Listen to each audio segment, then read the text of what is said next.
உழவசாரல் நேயர்கள் அனைவருக்கும் என் அன்பான வணக்கம். இந்த வீடியோவில் நம்ம எதை பற்றி பார்க்க போகிறோம் அப்படின்னா, நீங்கள் இந்த வீடியோ கிளிப்ஸ் பார்த்தே தெரிஞ்சிருக்கலாம். நாம் இந்த வீடியோவில் நாட்டுக்கோழி வளர்ப்புக்கு நம்ம அரசாங்கம் கொடுக்குற மானியத்தை பற்றி தான் பார்க்க போகிறோம். குறிப்பாக பெண்களுக்காக இந்த மானியம் வழங்கப்படுது. இப்போது செயல்படுத்த போகிறாங்க. அதை பற்றி தான் டீட்டெயிலாக பார்க்க போகிறோம். அதாவது இந்த நாட்டுக்கோழி வளர்ப்பு திட்டத்தை கொடுக்கப்படுற இந்த மானியம் குறிப்பாக பெண்களுக்கு யாரெல்லாம் இதனால் பயனடைய முடியும், இதோடைய தகுதி என்ன, யாரெல்லாம் விண்ணப்பிக்கலாம், இதனால் என்ன பயன் உங்களுக்கு, அதுக்கப்புறம் இதை எங்கே விண்ணப்பிக்கிறது அப்படின்றத பற்றி தான் டீட்டெயிலாக இந்த வீடியோவில் நம்ம பார்க்க போகிறோம். நீங்கள் அதுக்கு முன்னாடி நம்ம உழவசார சேனலை முதல் தடவை பார்க்குறீங்க அப்படின்னா சப்ஸ்கிரைப் பண்ணிக்கோங்க.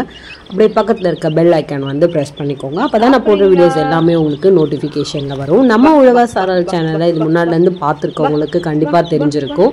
நம்ம சேனலில் கால்நடை வளர்ப்பு, கோழி வளர்ப்பு, விவசாயம் சார்ந்த அரசாங்க திட்டங்கள் பற்றி நிறைய வீடியோஸ் போட்டிருக்கோம். நீங்கள் ஃப்ரீயாக இருக்கும்போது அதோடைய லிங்க் எல்லாமே நான் டிஸ்கிரிப்ஷனில் கொடுக்குறேன். நீங்கள் ஃப்ரீயாக இருக்கும்போது போய் பாருங்கள். உங்களுக்கு எல்லாம் வீடியோஸ் பிடிச்சிருந்துச்சு அப்படின்னா உங்களுடைய ஃப்ரெண்ட்ஸ் அண்ட் ஃபேமிலிஸ்க்கு ஷேர் பண்ணி விடுங்க. உழவசாரல் சேனலை சப்போர்ட் பண்ணுங்கள். ஸோ வாங்க இப்போ நான் டீட்டெயிலாக நான் சொல்கிறேன். அதாவது இந்த நாட்டுக்கோழி வளர்ப்பு திட்டம்ன்றது குறிப்பாக இந்த 2024-25 ஆண்டுக்கான இந்த மானியம் குறிப்பாக பெண்களுக்காக செயல்படுத்த போகிறாங்க. இதில் பார்த்தீங்கன்னா தமிழ்நாட்டில் இருக்க எல்லா மாவட்டத்திலும் இருக்க பெண்களும் இதுக்கு விண்ணப்பிக்கலாம். சென்னையை தவிர்த்து. ஸோ சென்னையை தவிர்த்து தமிழ்நாட்டில் இருக்க எல்லா மாவட்டத்தில் இருக்க ஊராட்சியில் இருக்க பெண்கள் எல்லாமே விண்ணப்பிக்க முடியும். ஸோ இதில் கிட்டத்தட்ட ஒரு ஒன்றியத்துக்கு பார்த்தீங்கன்னா ஒரு 100 பயனாளிகள் தேர்ந்தெடுக்கணும். அப்புறம் ஒரு 15 ஒன்றியம் சூஸ் பண்ணி கிட்டத்தட்ட ஒரு மாவட்டத்துக்கு 1500 பயனாளிகளை தேர்ந்தெடுக்கிறதா ஒரு லெவல் ஃபிக்ஸ் பண்ணியிருக்காங்க. ஸோ ஒரு மாவட்டத்தில் பார்த்தீங்கன்னா ஒரு 1500 பயனாளிகள் இது மூலயமா பயனடைஞ்சிக்க முடியும். ஸோ இதுதான் இந்த திட்டத்தோடைய ஆரம்ப விஷயம். அடுத்து இது யாரெல்லாம் விண்ணப்பிக்கலாம்? நான் முன்னையே சொன்ன மாதிரி இது பெண்கள் தான் விண்ணப்பிக்க முடியும். ஸோ பெண்கள்ல யாரெல்லாம் விண்ணப்பிக்கலாம் அப்படின்னு பார்த்தோம்னா ஏழை பெண்கள் குறிப்பிடுறாங்க. அதுக்கப்புறம் விதவை பெண்கள் சொல்றாங்க. அதுக்கப்புறம் கணவனால் கைவிடப்பட்ட பெண்கள் விண்ணப்பிக்கலாம். அதுக்கப்புறம் ஆதரவற்ற பெண்களும் மாற்றுத்திறனாளிகள். குறிப்பா இந்த 4-5 கேட்டகரியில இருக்க பெண்களுக்காக தான் இந்த திட்டம் செயல்படுத்துறாங்க.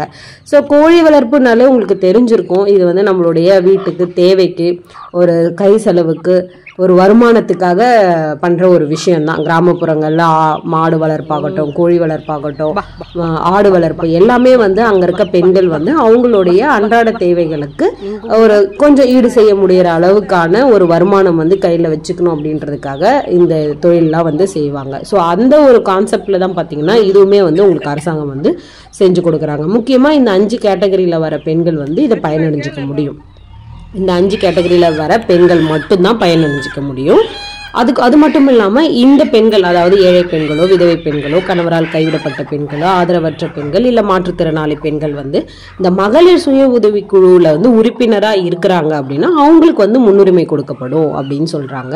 அது மட்டும் இல்லாமல் நீங்கள் இப்போ ஒரு கிராமத்துலேருந்து இந்த விண்ணப்பம் போடுறீங்க அப்படின்னா அந்த கிராமத்தில் நீங்கள் ஒரு நிரந்தர வசிப்பாளராக இருக்கணும் அப்படின்றதும் இதோடைய ஒரு முக்கியமான தகுதியாக வச்சுருக்காங்க. ஸோ இந்த தகுதியெலாம் இருந்தது அப்படின்னா நீங்கள் இது விண்ணப்பிக்கலாம். சரிங்க, விண்ணப்பிக்கலாம், இதனால என்ன பயன் அப்படின்னு நீங்கள் ஒரு யோசனை வரும் இல்லையா?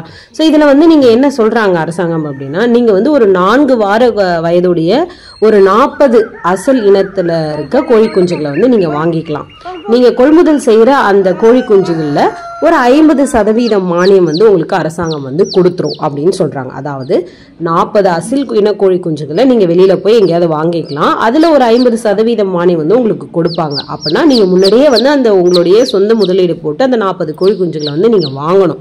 அதுக்கப்புறம் சுயசான்று வழங்கிய சீட்டர் ரசீதை நீங்க அந்த விண்ணப்பத்தோட இணைச்சு கொடுத்தீங்க அப்படின்னா உங்களுக்கு 50% மானியம் உங்க வங்கி கணக்குக்கு செலுத்திடுவாங்க. இதுதான் இப்போ இந்த தேர்வு செய்யறதுல பாத்தீங்கன்னா 30% ஒரு பிற்படுத்தப்பட்ட வகுப்பினர், அதாவது முக்கியமா SC ST சேர்ந்தவங்களுக்கு முன்னுரிமை கொடுக்கணும் அப்படின்றதும் அரசாங்கத்தோடைய ஒரு முக்கியமான ஒரு விஷயமா இருக்கு.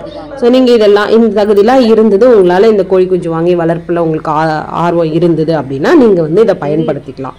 ஸோ இதில் நீங்கள் எங்கே போய் விண்ணப்பிக்கலாம் அப்படின்னு கேட்டிங்கன்னா, உங்கள் மாவட்டத்தில் முதல்வர் முகாம் அப்படின்னு ஏதாவது ஒன்று நடத்துனாங்கன்னா நீங்கள் அங்கே போய் விண்ணப்பிக்கலாம். அப்படி இல்லைன்னா உங்கள் அருகில் இருக்க கால்நடை மருந்தகத்திலையோ இல்லை கால்நடை உதவி மருத்துவரிடமோ நீங்கள் வந்து அணுகி இந்த விண்ணப்பம் வாங்கி விண்ணப்பிக்கலாம். ஸோ இதுதாங்க இதோடைய கம்ப்ளீட். உங்களுக்கு இதில் ஏதாவது சந்தேகம் இருந்ததுன்னா கமெண்ட் பண்ணுங்கள். இந்த வீடியோ பிடிச்சிருந்துச்சுன்னா லைக் பண்ணுங்கள், உங்கள் ஃப்ரெண்ட்ஸ் அண்ட் ஃபேமிலிஸ்க்கு ஷேர் பண்ணுங்கள். மறக்காமல் உழவர் சாரலை சப்ஸ்கிரைப் பண்ணிடுங்க.